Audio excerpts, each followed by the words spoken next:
Hey everybody, it's Lon.TV, and I have been on YouTube for the last 18 years, if you can believe that, pretty much right when they came out. And most of that time was spent watching videos, not creating them. It was only in the last 10 years or so that I became a creator here.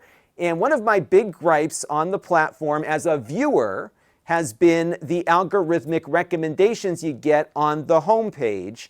Now, I will say that they're often very good in the sense that I always have something I want to watch on the list here, but I'm often missing things from creators that I do want to catch up on every once in a while, and oftentimes if I don't watch them enough, it just gets buried and I never see them again. And I didn't realize how bad of a problem this was as a viewer until I started using RSS feeds more aggressively over the last year. And if you're curious about what RSS feeds are, I did a whole video about it and how I organize my content that I want to consume so I can get at different topics from a lot of sources all in one place. What's nice about RSS is that it's a standard, so I can load in feeds from all of my favorite websites into one spot. I've got this RSS reader here that has everything organized by topic that I'm interested in.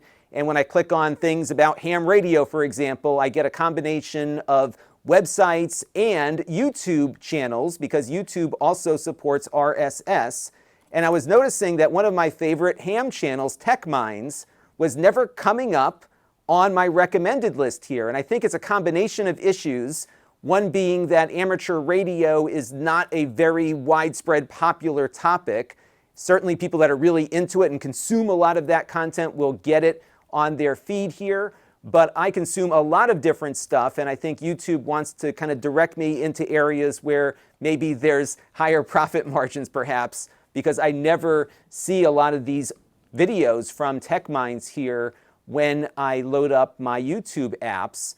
But he had a bunch of stuff that I was finding on my RSS feed here that I wanted to check out. So I've been able to kind of reacquaint myself with his channel because I'm able to keep up with what he's posting inside of my RSS reader versus YouTube. And that led me to take a look at the subscriptions tab, which I haven't been to a lot lately.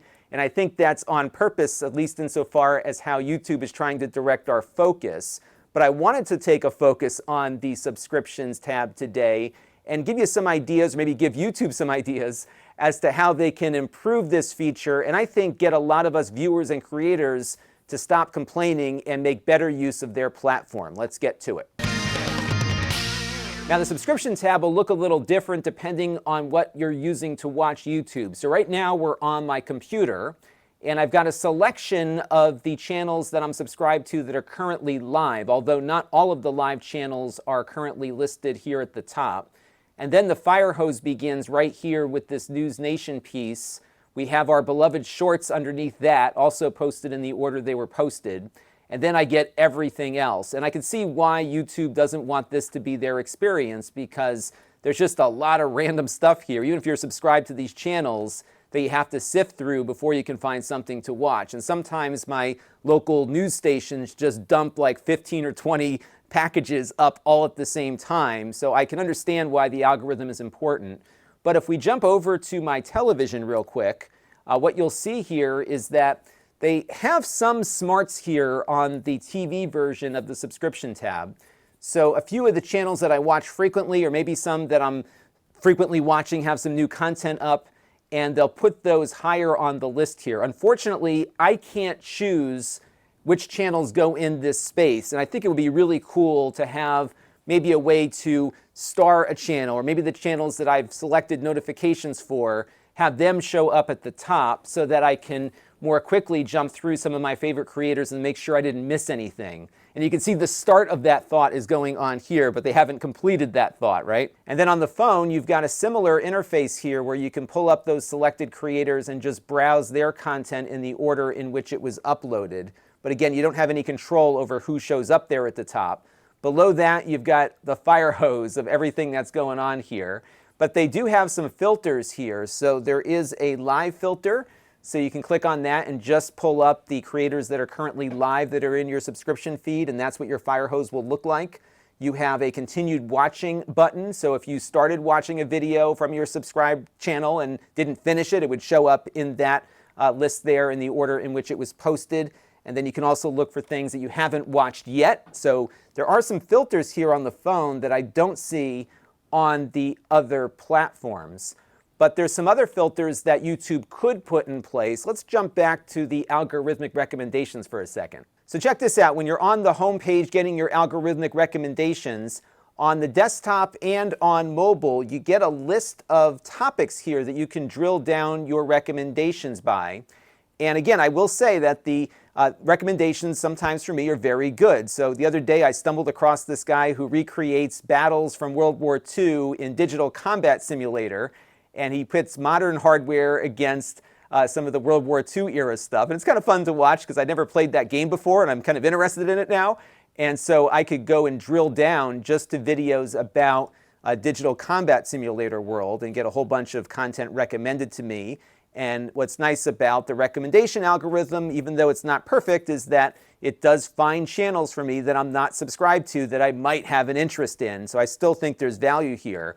But where I think there'd be a lot of value on the subscription tab is bringing in these algorithmically generated topics and have those apply to your subscription feed so that you could pull up videos from your subscription feed that are about a particular topic in the order they were posted, for example. Because there's times when I sit down and I want to watch some retro video game videos, and it's sometimes hard to find what I'm looking for because the system doesn't really provide an easy way for me to drill down my subscribe feed that way.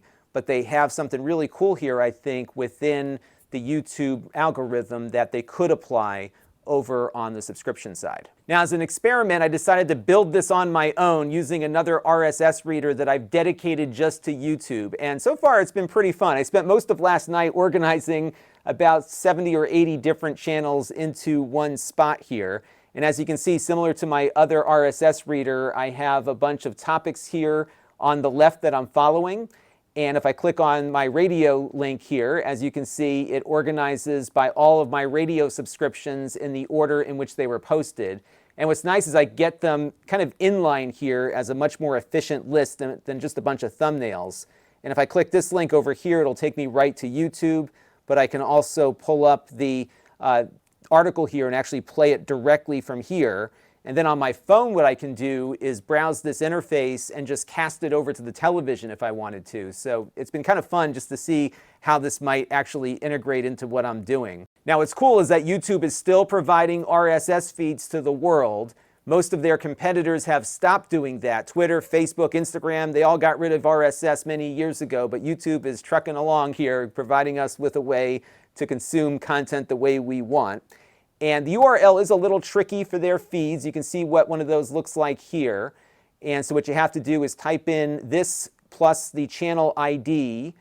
And many of the feed readers that I've been using will automatically create the feed for you if you just give them a regular YouTube URL. And what's also cool is that you can subscribe to a playlist and not an entire channel. So for example, I like to watch the interviews that Will Wheaton does with the people on the Star Trek shows, but I don't want to subscribe to Paramount Plus's YouTube channel because a lot of that stuff I'm not interested in. So I was able to provide the playlist into my feed reader here, and I just get his show and not all the other stuff. And this has also been a really great way to follow local news and other topics from news stations, but also things that are hyper-local to my area. So for example, I took all of my local news channels and put them into this news local bucket. And now I'm getting all of the news packages from most of my local TV stations that upload their content to YouTube. Usually the algorithm just takes a guess and picks one or two things to throw into the news section. But here I get everything and I can decide what to watch and what not to watch, but I can see everything they put up. And to some degree, I like seeing all this because I'm really getting a sense as to how much is not getting put in front of me, especially when it comes to local news and information. Equally of value here is that the hyper-local side of things, like my local cable access channel or the high school TV channel that I help out with, also gets presented to me here in its entirety. And I just like the idea of just seeing everything and having the decision whether or not to watch it be in my hands versus some computer algorithm. And I've just been going through this the last day and a half here and watching a lot more local content because it's available to me here. And what's nice is that I don't have to sift through all this other stuff in a big fire hose. I've got it narrowed down by a particular topic that I want to look at that moment in time. So I think YouTube could really do us all a service by giving users the ability to either sort this stuff out themselves or give us maybe some algorithmic determination as to the topic of the content that we can use on that screen, and also allow us to go up to that subscription list there and decide who shows up here at the top. And again, I think a good signal for that would be the bell icon. One of the things that I don't like about the YouTube notification system is that it doesn't always work. And when it does, it's giving me notifications right when a video gets uploaded, but I may not be in a place to be able to watch that video right then and there, and I often forget about it. And when you go onto your little bell icon on the app or on desktop, you can't add the videos from that list to your watch later list, for example. So it doesn't have as much value to me, and I think something like what I set up here with my computer really makes my life a little bit easier. So I'll keep experimenting with this, and I will keep you posted if I make any more developments. What I'm doing with this particular set of RSS feeds is hosting them myself locally here on my Synology NAS using something called Fresh RSS. This is a free open source newsreader that pretty much runs on any web server, even like a shared hosting environment. It's really nice. However, my big gripe with it is that every time I add a new feed, that feed goes right to the top of the list, even if it's got videos from like 3 years ago. So basically, when you add a new feed, it considers all of those things that you just added as new, and you can't really sort it out all that easily.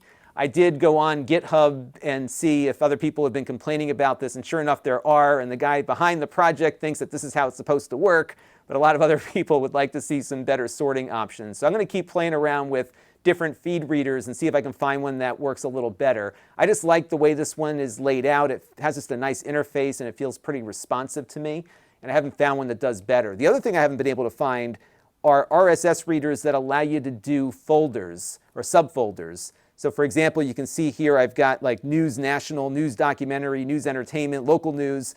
And what I'd like to be able to do is have a news folder that I could click on and get everything that's in the news folder and then dive into news local, for example, inside of that, just to reduce some of the clutter on the side here. So if you know of an RSS reader that supports subfolders, let me know.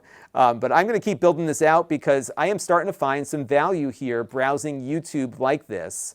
And I'm still going right back to YouTube to watch it, but I can organize things a lot better. And I am very pleased that YouTube has decided to keep their RSS feeds active when everyone else has turned them off, because this is the kind of stuff that the web and the internet should be about, basically doing things the way you want to do them. So let me know in the comment section what you would like to see in the future on this topic. And if you have questions, feel free to ask, but also check out the video I did last year on RSS, because it's more than just my workflow. I go into the whole concept of what it is and how it works, and it's still very, very prevalent on the internet. In fact, most sites running WordPress support it. Podcasting is run on RSS feeds, and even sites that don't offer RSS anymore, like Twitter, can regain that RSS functionality through some third-party tools that are out there that are really helpful. So it's something that I think is good to know about.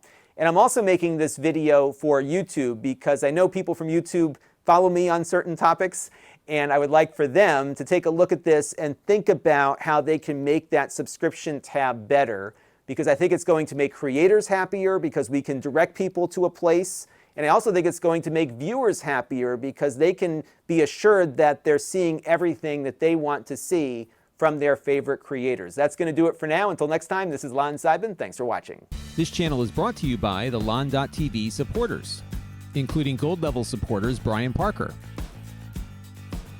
Chris Allegretta, Hot Sauce and Video Games, Logic KGR,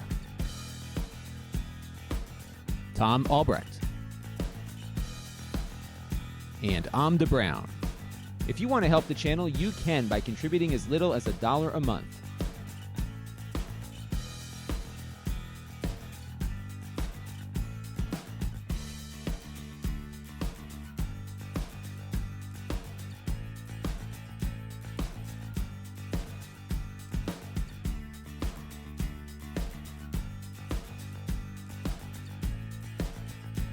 Head over to Lon.TV/support to learn more.